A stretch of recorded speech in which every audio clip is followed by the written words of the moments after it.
Muy buenas tardes, queridos hermanos. Soy el pastor Gonzalo Jesús Bolaños Buendía, de la Iglesia Cristiana de Berea de Mérida, Yucatán, México.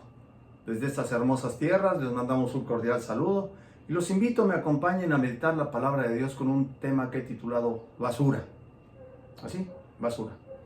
¿Pero qué es la basura? En general, la basura es todo aquel físico considerado como desecho, cosas que ya no son útiles y que debemos eliminar. Actualmente el término basura lo ocupamos para referirnos a algo que ya no es útil a nuestra vida. Generamos una gran cantidad de basura diaria, toneladas, hermanos. Consumimos una gran cantidad de comida que se puede considerar basura, comida chatarra, que no nos ayuda en nuestro organismo, que no nos nutre. Vemos programas de televisión con contenido basura. Escuchamos música con letras que es basura. Cosas que bien podemos desechar. Pero no hablaremos de esa basura, hermanos. La basura a la cual nos vamos a referir es otra.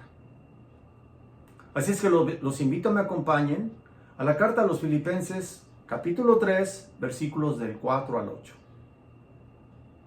Filipenses, capítulo 3, versículos del 4 al 8. Estos versículos los escribe el apóstol Pablo a los filipenses, estando en prisión, y les dice lo siguiente: aunque yo tengo también de qué confiar en la carne, si alguno piensa que tiene de qué confiar en la carne, yo más. Circuncidado al 8º día, del linaje de Israel, de la tribu de Benjamín, hebreo de hebreos, en cuanto a la ley fariseo, en cuanto a celo perseguidor de la iglesia, en cuanto a la justicia que es en la ley, irreprensible. Pero cuantas cosas eran para mí ganancia, las he estimado como pérdida por amor de Cristo. Y ciertamente, aún estimo todas las cosas como pérdida por la excelencia del conocimiento de Cristo Jesús, mi Señor, por amor del cual lo he perdido todo, y lo tengo por basura para ganar a Cristo. Oremos, hermanos. Padre nuestro que estás en los cielos, bendito Dios, te doy gracias, Señor, muchísimas gracias por permitirme predicar tu palabra. Ayúdame, Señor, a que sea con sencillez y que tu iglesia salga edificada, Señor. En el nombre de Jesús te lo pido. Amén. Muy bien, hermanos. La causa por lo que Pablo escribe estas líneas es que al tener un encuentro con Jesús camino a Damasco, el apóstol Pablo, o Pablo en ese caso, perseguidor de la iglesia, se convierte y deja atrás todo un pasado del que cualquier judío podía sentirse orgulloso.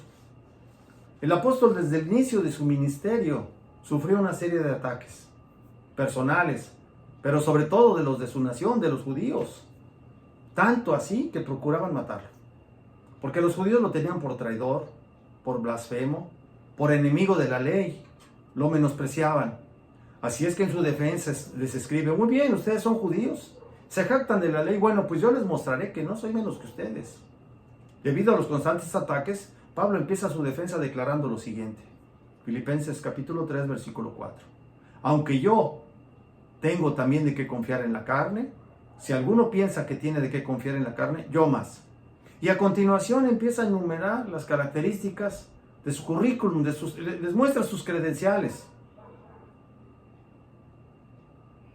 Origen: Saulo, que también es Pablo, era ciudadano romano de nacimiento. Nació en la ciudad de Tarso, una ciudad, como él mismo escribe, no insignificante, ubicada en Cilicia. Esta ciudad se encontraba ubicada en la costa mediterránea oriental de lo que hoy es Turquía, en Asia Menor, situada a 16 kilómetros tierra adentro. Tarso sirvió como ciudad portuaria debido a que el río Sidno la atravesaba en su camino hacia el mar Mediterráneo desembocaba. Así es que era una ciudad no insignificante. Eso quiere decir que tenía mucho comercio, tenía mucho movimiento debido a su ubicación. Nació en la ciudad de Tarso, pero era de padres judíos, como lo veremos más adelante. Saulo de Tarso. Así lo llamó el Señor Jesús, como está escrito en Hechos 9:11. Cuando le da instrucciones a Ananías, le dice: y el Señor le dijo: levántate y ve a la calle que se llama derecha y busca en casa de Judas a uno llamado Saulo, de Tarso, porque he aquí él ora. Circuncidado el 8º día. Pablo fue circuncidado el 8º día como lo había ordenado Dios a Abraham, como señal del pacto. Y posteriormente, esto está escrito en Génesis capítulo 7, versículo del 11 al 12. Y posteriormente en Levítico capítulo 12, versículo 3, Dios lo da como una orden en la ley mosaica, la circuncisión. Entonces, al recurrir a este argumento inicial, Pablo aclara sin lugar a dudas su origen, conociendo de antemano que los judíos daban mucha importancia al rito de la circuncisión. Del linaje de Israel. Linaje quiere decir raza. ¿Qué se entiende por raza? Es un grupo de individuos que trazan su descendencia de un ancestro común. Un grupo de personas cuyo ancestro común es considerado su fundador. Del linaje de Israel. Aquí Pablo se identifica con el pueblo escogido por Dios. Porque miren, Ismael, los ismaelitas descendían de Abraham. Los edomitas descendían de Isaac. Pero solo los israelitas descendientes de Jacob, a quien Dios cambió su nombre por Israel, eran herederos de la promesa. De modo que Pablo está señalando la pureza de su ascendencia, ya que sus padres, ambos, descendían de Abraham, de Isaac y de Jacob, algo que muchos de sus perseguidores no podían decir. El apóstol Pablo podría trazar su árbol genealógico desde o hasta Abraham. De hecho, en otras de sus defensas lo dice, en 2 de Corintios, capítulo 11, versículo 22, dice, ¿son hebreos? Yo también. ¿Son israelitas? Yo también. ¿Son descendientes de Abraham? Y también yo. De la tribu de Benjamín, una de las 12 tribus. Benjamín, uno de los 12 patriarcas que nació en la tierra prometida. De la tribu de Benjamín salió el primer rey de Israel, llamado Saúl. De hecho, el nombre de Saulo procedía de Saúl.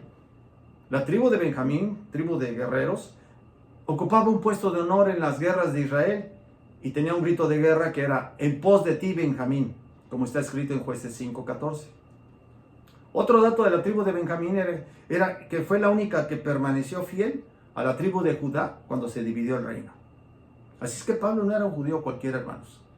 Esto lo sostiene ante sus detractores, agregando aún más, hebreo de hebreos. Pablo era hebreo de hebreos y con ello estaba remarcando que jamás había olvidado sus orígenes. Siempre mantuvo las costumbres de su pueblo. Habló el idioma de sus ancestros. A pesar de nacer en Tarso, que era una ciudad gentil, Pablo daba énfasis a su origen. Él hablaba hebreo, arameo, griego y varias lenguas más, como está escrita en 1 de Corintios. Fue educado en Jerusalén, teniendo como maestro a un doctor de la ley, a Gamaliel, un hombre venerado, un hombre respetado, estimado, honrado por el pueblo. Se conducía con sabiduría a Gamaliel. De hecho, este doctor de la ley, este Gamaliel, maestro de Pablo, defendió a los discípulos. En Hechos capítulo 5, versículos 38 y 40, dice Gamaliel lo siguiente: y ahora os digo, apartaos de estos hombres y dejadlos, se refiere a los discípulos, a los apóstoles, perdón, porque si este consejo o esta obra es de los hombres, se desvanecerá. Mas si es de Dios, no la podréis destruir. No seáis tal vez hallados luchando contra Dios. Y convinieron con él, y llamando a los apóstoles después de azotarlos, les intimaron que no hablasen en el nombre de Jesús, y los pusieron en libertad. Un hombre sabio, un hombre inteligente.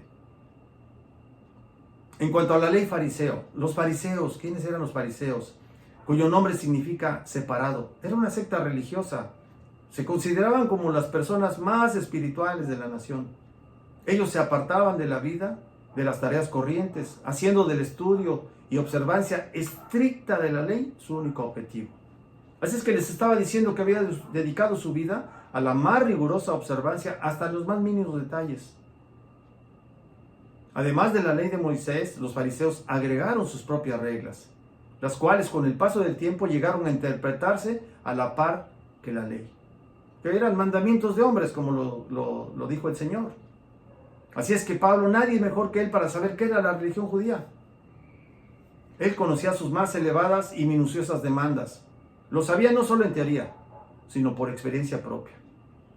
escribe el apóstol Pablo: yo de cierto soy judío, nacido en Tarso de Cilicia, pero criado en esta ciudad, instruido a los pies de Gamaliel, estrictamente conforme a la ley de nuestros padres, celoso de Dios, como hoy lo sois todos vosotros. Celoso de Dios. En cuanto a celo, era perseguidor de la iglesia. El celo para un judío era un signo o cualidad que la tenía muy presente. ¿Cómo lo demostró Pablo? Al convertirse en un despiadado perseguidor de la iglesia. En Hechos 22, del 4 al 5, dice lo siguiente: perseguía yo este camino hasta la muerte, prendiendo y entregando en cárceles a hombres y mujeres. Como el sumo sacerdote también me es testigo, y todos los ancianos, de quienes también recibí cartas para los hermanos, y fui a Damasco para traer presos a Jerusalén, y también a todos los que estuviesen ahí para que fuesen castigados. Pablo se refiere a su propio pasado, cuando perseguía a la iglesia con celo y cumplía a la ley a la perfección. Este celo perseguidor indica una dedicación fervorosa, pero mal dirigida, ya que su persecución se basaba en un entendimiento erróneo de la ley y no en la verdadera fe en Cristo.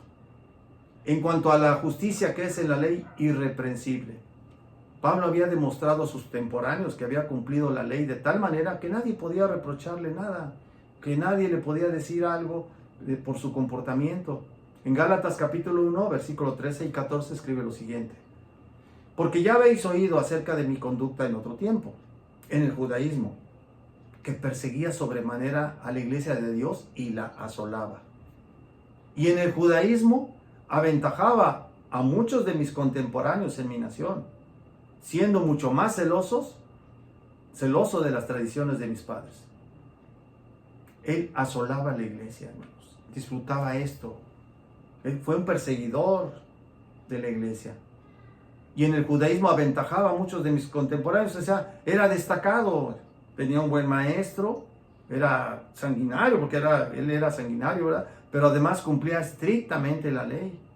Era mucho más celoso de las tradiciones de mis padres.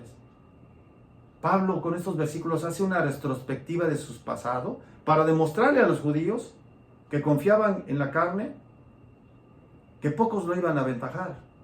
Pero no lo hace como lamentándose, hermanos, o jactándose, no lo hace así, sino como prueba y como defensa ante sus acusadores. Al ser un estudioso de la ley, Pablo entendió que el Evangelio de Cristo era la culminación de la ley judía.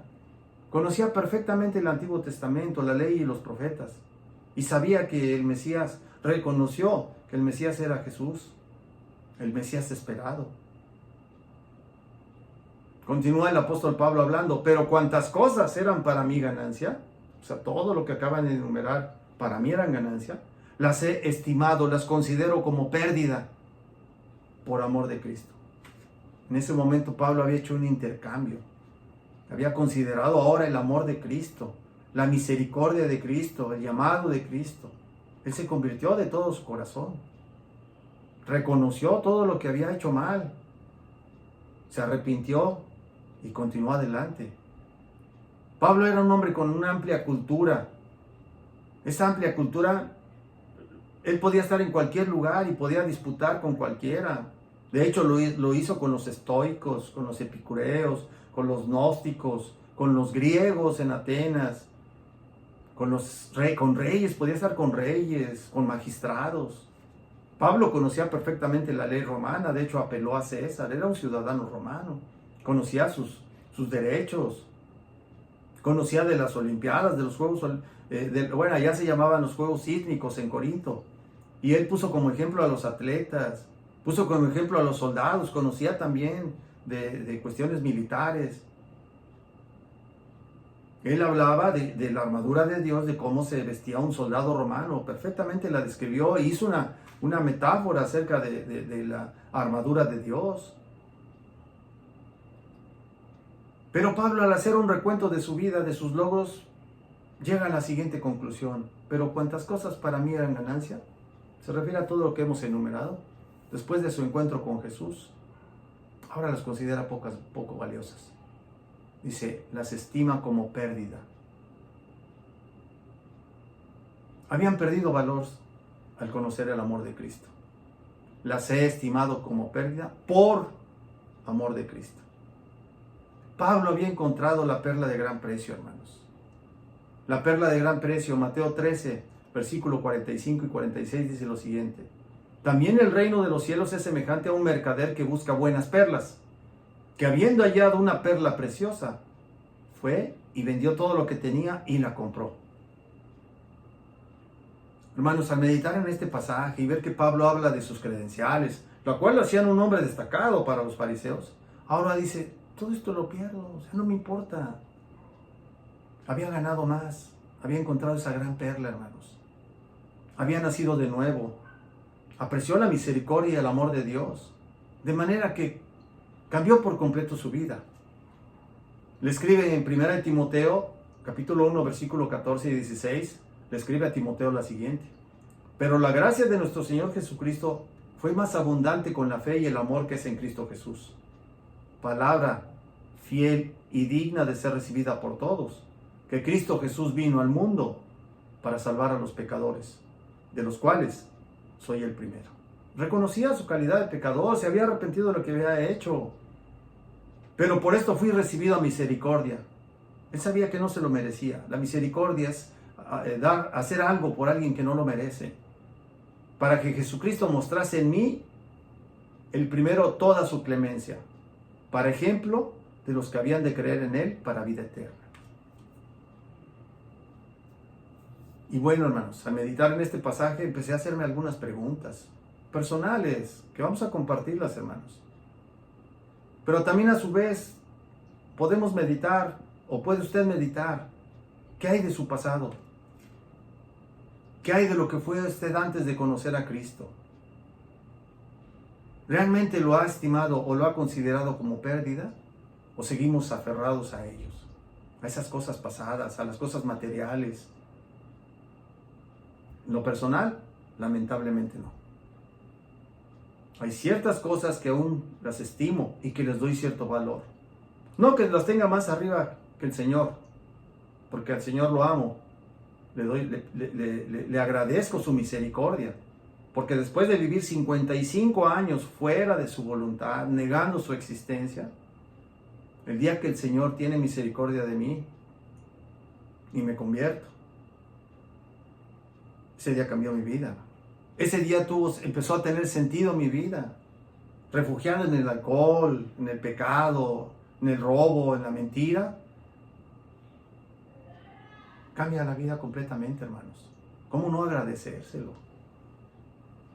Sinceramente, hermanos, tuve un pasado horrible, 55 años, alejado de Dios, negando su existencia. Yo mismo lo decía, lo enseñaba. No existe Dios, eso es mentira.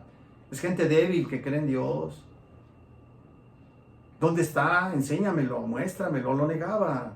El cielo y la tierra, el cielo y el infierno están aquí en la tierra. Es todo lo que hacemos. Pero hoy en día, hermanos, todavía estoy pagando las consecuencias de no haber escuchado la voz de Dios. Dice el apóstol Pablo, y lo tengo por basura. El término basura, según la Biblia interlineal, es la palabra griega escubalón, que son desechos, pero va más allá. Lo que se tira a los perros, lo podrido, lo descompuesto, lo que ya no sirve. Y ciertamente aún estimo todas las cosas como pérdida por la excelencia del conocimiento de Cristo Jesús, mi Señor, por amor del cual lo he perdido todo y lo tengo por basura para ganar a Cristo. Pablo había hecho al Señor Jesús mi Señor, mi dueño, mi amo, mi soberano. Y la pregunta, ¿nosotros lo hemos hecho así? Podemos decir que es nuestro Kyrios, esa es la palabra griega, nuestro Kyrios, nuestro Señor, nuestro amo. ¿Lo obedecemos? ¿Dejamos todo atrás para seguirlo, para obedecerlo, para adorarlo, para honrarlo, para glorificarlo? Lo realmente importante, hermanos, es la conclusión a la que llega, porque después de enumerar todas esas cosas, todo aquello que los demás aprecian, y que él mismo lo había apreciado, él estaba orgulloso de lo que era, ahora las desecha. como basura por amor de Cristo. El apóstol llega a apreciar más el conocimiento y el amor de Cristo que todo aquello que antes apreciaba y poseía. No solo lo perdió todo, sino que lo tuvo ahora por basura, por desecho, lo que se le tira a los perros, cosas inútiles que no sirven de nada para el crecimiento espiritual de uno, Señor. Él había dedicado su vida a perseguir a los discípulos de Cristo, a los del camino, como él le llamaba, y ahora se había convertido en uno de ellos. ¿Qué podemos aprender de esta conclusión a la que llegó el apóstol Pablo? ¿Amas a Cristo? ¿Cuánto le amas? ¿O cuánto le amamos? Porque esto es para todos. ¿Le amamos como Pablo le amó a Cristo? Porque Pablo lanza una palabra muy correcta, muy importante, excelencia. Por la excelencia del conocimiento de Cristo Jesús. La excelencia, algo superior, algo que sobrepasa, por amor del cual lo he perdido todo y lo tengo por basura, para ganar a Cristo. El ganar a Cristo, la fe en Cristo, era ya mucho más importante para el apóstol que todo lo demás. Pablo lo dejó todo por Cristo. Porque Cristo también dejó todo por nosotros, hermanos. ¿Qué has dejado tú por Cristo? ¿Serías capaz de dejar algo por Él? ¿Te lo has planteado? ¿A qué renunciarías por amor de Cristo? ¿Hay algo en nuestra vida que no le glorifica? ¿Nos hemos propuesto dejarlo? Tenemos que examinarnos, hermanos. Con este tema yo salí reprobado, soy honesto. Hay cosas que estorban todavía, que son basura, que hay que quitarlas, hay que identificarlas y quitarlas. Y me di cuenta que mucha de la basura la tenía yo abajo de la alfombra, escondida, disimulada. Como cuando hacemos el quehacer en la casa, que le ayudamos a la esposa en las tareas del hogar y empezamos a barrer, pero hay cierta basura que ya no podemos levantar y alzamos la alfombra y la ponemos ahí abajo, ahí la escondemos. Pero la basura sigue siendo basura y ahí está. Y muchas veces, hermanos, nosotros ocultamos esa basura que nos impide crecer espiritualmente. Perdemos el tiempo en cosas vanas. Nos distraemos mucho. El mundo, la televisión nos muestra el entretenimiento, hermanos. Hasta en las iglesias cristianas hay entretenimiento para distraer, para que la pasen bien. No los confrontan con su pecado. Se van a divertir, van a escuchar chistes, anécdotas, que les mueven las emociones, pero no los transforman. Se dejó de predicar la palabra de Dios, hermanos. Ahora, en muchas iglesias, con perdón, hermanos, se predican evangelios que son basura, hermanos, que no deberían de llamarse evangelios, son mensajes de superación personal. Es psicología aplicada para que la gente esté, que llore, que le mueva las emociones, pero la palabra de Dios ya no se predica. Ya no hay enseñanza de la palabra de Dios, ni se abre la Biblia en muchos casos, hermanos. Y les muestran basura, les cuentan una anécdota de un viejito, de una abuelita, y que lloran y los mueven las emociones, o en la alabanza están cantando canciones, alabanzas, que no glorifican a Dios. Son emociones. Y esa gente, pues no es transformada, hermanos. Aparentemente salen pensando que ya son cristianos y que ya cambió su vida, pero no hay un cambio verdadero, hermanos. Porque están consumiendo basura. Pablo lo dejó todo por Cristo. Todo aquello en que Pablo había confiado, antes de su encuentro con Jesús, carecía de valor. Yo les pregunto y me pregunto, ¿realmente has tenido un encuentro con Jesús? Porque si has tenido un encuentro con Jesús, hermanos, tu vida debe de cambiar. Debe de ser transformada. No puedes pasar años y años y años y estar amargado, ser chismoso, ser mentiroso, no poder con tu carácter, no cambiar, seguir tratando mal a tu esposa, a tus hijos, a tu esposo. Ser ladrón, ser mentiroso, no, ya no. Tiene que haber un cambio verdadero, hermanos. Vamos a examinarnos, examinaos a vosotros mismos para saber si estamos en la fe. Pues nos conocemos, sabemos, pero tenemos que hablarnos con la verdad. Muchas veces nos mentimos hasta nosotros mismos. No hablamos verdad en nuestro corazón, le echamos la culpa a los demás de lo que nosotros somos culpables. Nos pasamos viendo qué hacen los demás y vemos la basura de los demás, pero no vemos la que tenemos nosotros. No vemos la viga en nuestro propio ojo. Examinémonos primero. Saquemos todo lo que no sirve. Quitemos toda esa basura que de nada sirve. Hay mucha basura, hermanos. Identifiquémosla. ¿En qué perdemos tiempo? ¿Por qué no avanzamos? ¿Por qué seguimos siendo iguales? ¿Por qué culpamos a los demás? Que el pastor, que los hermanos, que el otro, que mi pasado, que me hicieron. No, hermanos. Tenemos que poner los ojos en Jesús. Dejemos de perder el tiempo. Hay personas que pasan 4 o 5 horas viendo series de Netflix o de lo que sea. Y a la hora que se enfrentan a las escrituras, 15 minutos y ya están que se duermen. La escritura es alimento espiritual, es alimento para nuestro espíritu. Pasemos más tiempo con Dios. Oremos, hermanos. No oramos. El pueblo de Dios es, no digo todos, hermano, porque no puedo generalizar. Pero si usted convoca a un culto de oración, de 20 van 5. Ok, cada quien que ore, ¿verdad? Orad sin cesar, eso es ante el Señor. Pero muchas veces, hermanos, no asistimos a los cultos, no oramos, no leemos la Biblia, por estar atendiendo o poniendo cosas y atención en cosas que son basura. Pablo tenía muchas cosas que había enumerado y que él pensaba que podían salvarlo, pero eso no era nada. Y ahora él ya había entendido que el intercambio que iba a hacer ahora iba a ser superior, por amor de Cristo, por la excelencia del conocimiento de Cristo. Hermanos, es la vida eterna. No juguemos, es la vida eterna, hermanos. ¿A quién iremos si solo tú tienes palabras de vida eterna?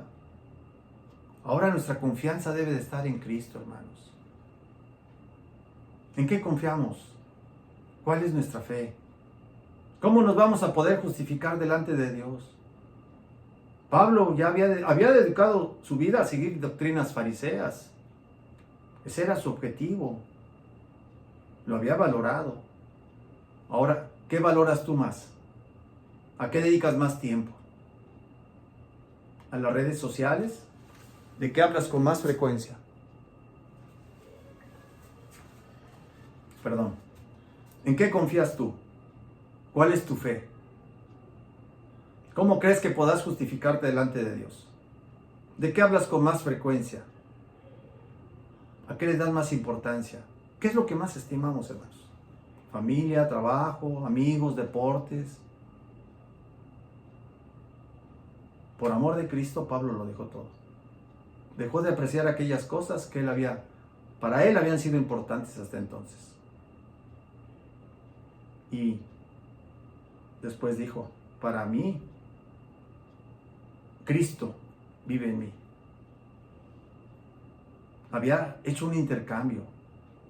Su única preocupación era ganar a Cristo. Ya no vivo yo, mas Cristo vive en mí. Identifiquemos, hermanos, toda esa basura. Echémoslo fuera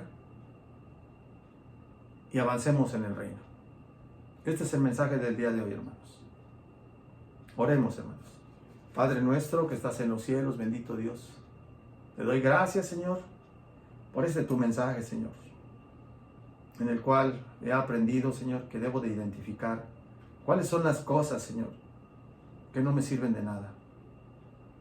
Mi pasado, mis títulos, mis aficiones, mis distracciones, Señor. Hay muchas cosas, Señor, que me desvían de poner la mirada en ti, Señor. Te pido que me ayudes a identificar esa basura que en ocasiones la tengo o la tenemos abajo de la alfombra escondida, pero que ahí está. Señor, te damos gracias por tu palabra, Señor. En el nombre de Jesús te damos gracias por todo. Amén. Muchas gracias, mis hermanos. Que Dios los bendiga. Buenas tardes.